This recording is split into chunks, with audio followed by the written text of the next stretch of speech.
Europe 1, de quoi j'ai l'air? De quoi j'ai l'air?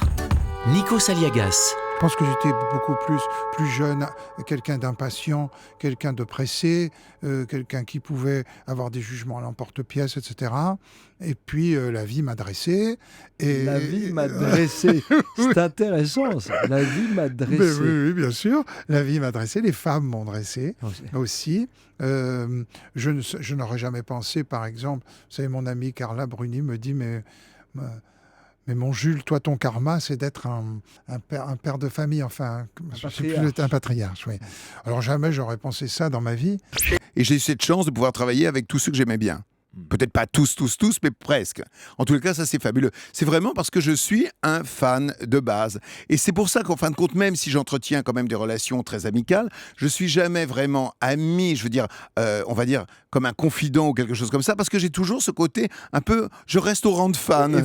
Moi, j'avais noté 1991, qui a été une année très importante à plusieurs titres, mais surtout parce qu'il y a eu la disparition de Michel Berger, mais je crois aussi de Serge Gainsbourg. Il est mort aussi en 91. 91 Gainsbourg, 92 Michel Berger. C'est la fin d'une époque. Fin d'une époque. Oui, je me suis surtout dit d'ailleurs à la mort de Serge, qui était un grand ami et puis un génie dans son domaine. Et vraiment, j'ai eu l'impression quand il est mort que c'était notre jeunesse qui partait avec lui et tout un monde. Qu'est-ce que tu fais ce soir ? Donc Bono qui vous demande à vous, petit mec français... Même quand on est patron de label, c'est impressionnant. Oui. Je dis, ce soir, je sais pas. Il me dit, est-ce que tu es libre ? Est-ce que tu penses que tu pourrais venir manger avec moi ? Faut je voir. dis, évidemment. Faut que je discute.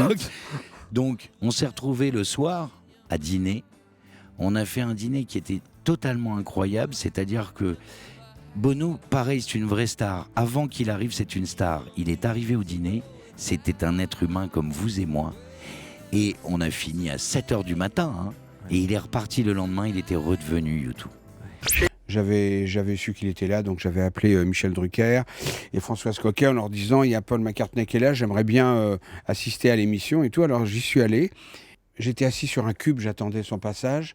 Et puis il s'est approché de moi un moment avec Michel Drucker a dû lui dire, il y a un gars là qui serait content de te serrer la main, c'est un petit chanteur bronzé là-bas avec des lunettes.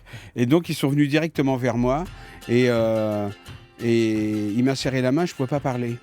Et donc quand il arrivait vers moi, j'avais l'impression qu'il tombait du poster, quoi. De quoi j'ai l'air? De quoi j'ai l'air sur Europe 1.